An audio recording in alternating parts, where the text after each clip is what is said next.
꽃샘 추경이 추진되고 있습니다. 하지만 추경 규모를 둘러싸고 기재부와 여당 간에 또다시 의견이 충돌하고 있습니다. 정부는 14조 원 규모의 추경안을 편성했지만 더불어민주당은 25조에서 30조는 되어야 소외되는 사람 없이 꼼꼼히 지원할 수 있다.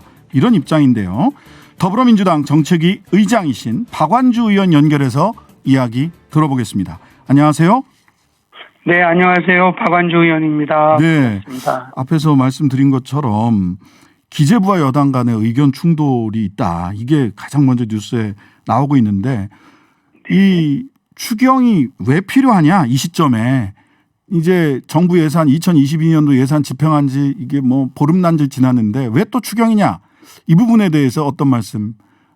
예, 맞습니다. 올해 607조라고 하는 슈퍼 예산을 편성을 했는데요. 네. 일주일도 안 돼서 추경 얘기를 하는 거에 대해서 정부나 여당도 곤혹스럽긴 하지만 네. 당시 슈퍼 예산을 짜긴 했지만 12월 초에 위드 코로나를 준비하면서 이 코로나가 이렇게 대유행할지는 아무도 예측하지 못했고 네네. 그에 따른 2022년 올해 예산에 손실보상 및 방역 관련 예산에 대해서 사실은 넉넉하게 포함시키지 못한 게 사실입니다. 네네. 그런데 불가피하게 거리두기 연장이 2차에 걸치고 심지어 이번에는 세 번째 이렇게 연장을 하면서 네네. 현장의 소상공인 자영업자들은 임계점에 다다랐다. 네. 이 부분에 대해서 모든 분들이 걱정하고 우려하고 있기 때문에 네네. 슈퍼 예산임에도 불구하고 추경을 시급하게 편성해서 빠르게 편성해서 소상공인 자영업자에게 지원을 해야 된다. 이런 이유로 추경 편성의 필요성을 말씀드렸던 겁니다. 네. 두 가지 넘어야 될 허들이 있는 것으로 보입니다. 하나는 홍남기 장관이 연초에 이례적으로 시행하는 원포인트 추경이다. 올 예산 집행한 지 보름밖에 안 됐다. 추경 지원 대부분은 적자 국채 발행으로 충당된다. 따라서 14조 원 이렇게 딱 못을 박아서 이야기를 했는데 우리 박 의장님은 한 25조 원대는 돼야 된다. 그다음에 이재명 후보는 25조 원에서 30조 원 정도는 돼야 한다. 이렇게 밝혔어요. 구체적으로 어떤 부분이 조금 이렇게 한 10조 원 가까이 차이가 나는 부분이 어느 부분입니까? 정확하게는요. 이재명 후보님께서는 필요한 추경은 넉넉하게 해야 된다는 입장에서 25조 원에서 30조 원을 말씀을 드렸고요. 네, 그렇죠. 저는 정확하게 25원이라고 찝지는 않고요. 필요한 만큼 두텁고 넓게 해줘야 되는 말씀을 계속해서 이제 반영을 말씀을 드렸던 거고 부족한 면은 이런 겁니다. 14조 원 규모면 정확하게 두 부류인데요. 일단은 320만 명에 대해서 300만 원을 지원하겠다라고 하는 부분과 그다음에 손실보상을 선지급을 했기 때문에 그거에 대한 보강이 필요하다. 그다음에 방역 지원비 보강이 또 필요합니다. 일부 병상이라든지 약제 구입이라든지 그다음에 일부 예비비 이렇게 해서 아마 오늘 발표를 정부가 했는데 그렇게 해서 14조 원이다 이렇게 말씀드렸는데 우선은 대한민국 자영업자가 총 550만 명입니다. 550만. 예.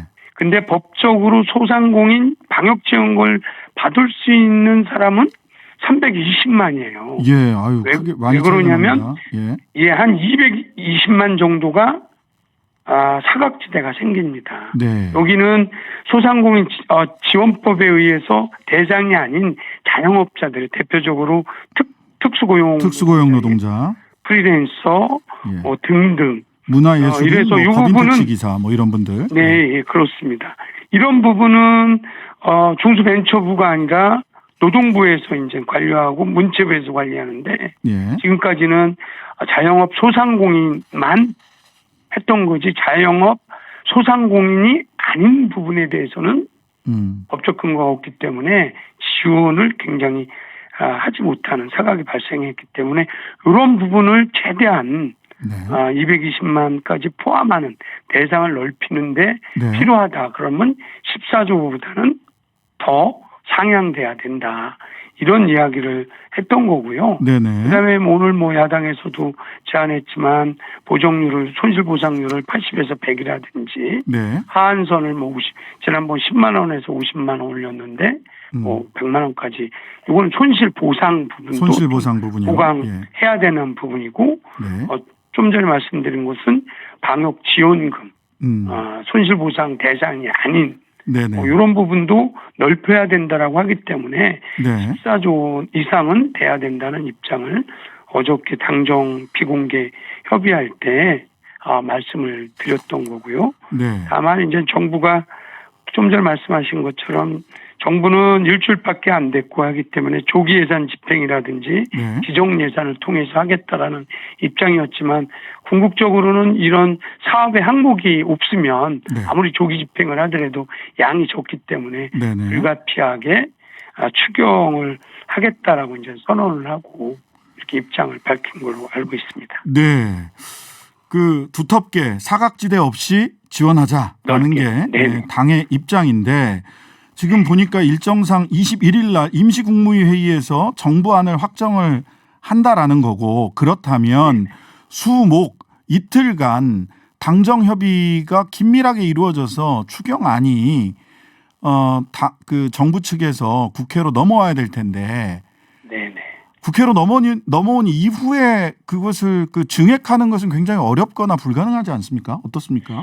저는 현재로서는 21일 날 국무회의 전에 추가 당정 협의는 현재까지는 없습니다. 워낙 완강하게 네네. 나름 재정 당국의 어려움 이게 이제 결국은 일부 적자 국채 발행을 또는 형식적으로라도 4월 거를 정산해서 쓰려면 국채 발행을 해야 되는데. 네네. 4월 달 이후에 그 추가 세수 남았던 것 같고 정산하는 거죠. 결과적으로는. 그러니까 올해 남은 초과 세수에 대해서 세계잉여금은 정산하는 게 4월입니다. 네네. 그렇죠. 그러니까 그 금액만큼 미리 땡겨서 국채 발행해서 쓰고 정산하는 방식인데 그러니까 국채 시장이 요동치고 있는 게 사실이에요. 네네.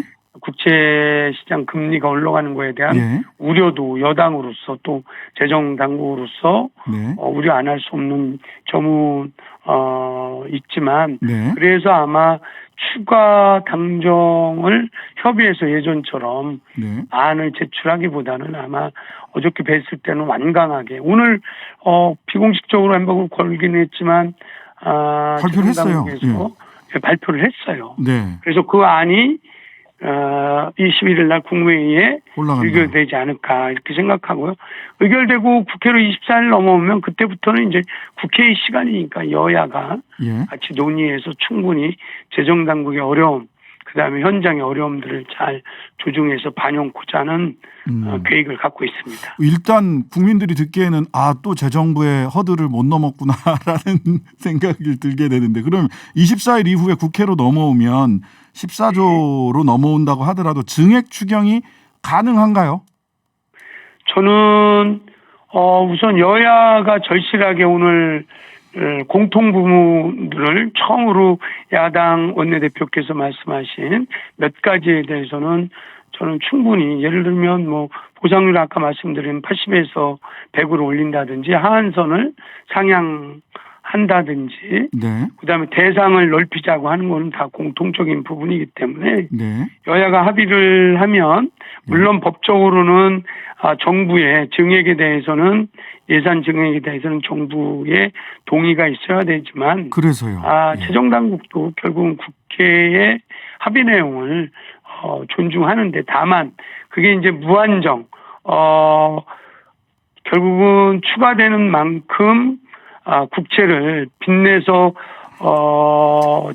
추경을 짜야 되는 부담이 있기 때문에 감당할 수 있는 선, 합리적인 선, 또 국민이 동의할 수 있는 선에서 동의해 나가지 않을까.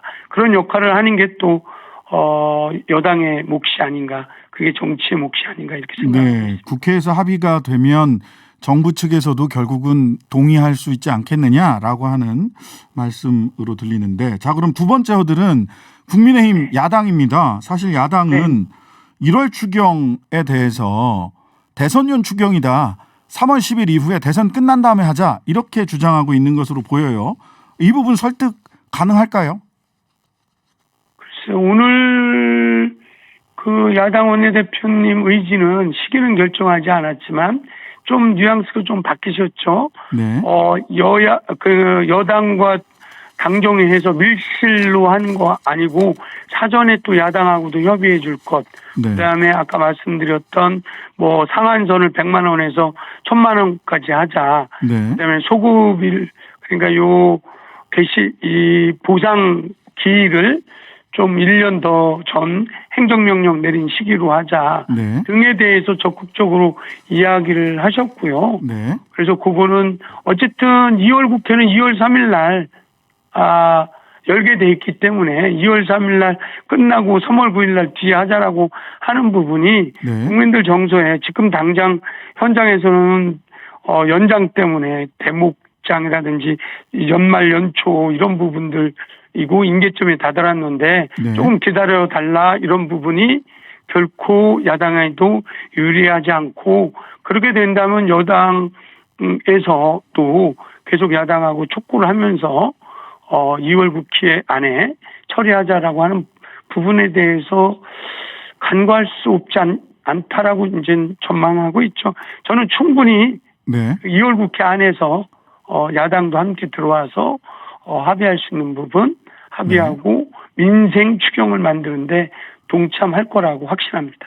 네네. 오늘 김기현 원내대표는 소상공인 지원금 상한액 1,000만 원으로 인상하고 하한액 50만 원을 100만 원으로 인상하고 손실보상률을 80%에서 100%로 확대하고 손실보상 소급 적용을 제안을 했네요. 이런 뭐 적극적으로 내용을 제안을 했으니까 시기는 그렇다면 오히려 이런 국민의힘 쪽에 이런 제안을 좀 원만하게 타협을 한다면 시기는 오히려 3월 9일 이전에라도 2월 달에라도 즉시 추경을 실시할 수도 있겠다. 이런 기대를 우리 소상공인들은 다 하실 것 같습니다. 예. 맞습니다. 예. 네. 근데 이게 하나 연결이 됐으니까 네. 여쭤보겠는데요. 기재부가 작년에 세수를 60조 정도를 적게 잡았잖아요. 이거 이대로 둬도 되는 결과적으로는 겁니까? 그렇습니다. 이거 왜 이렇게 세수 예측을 못하죠?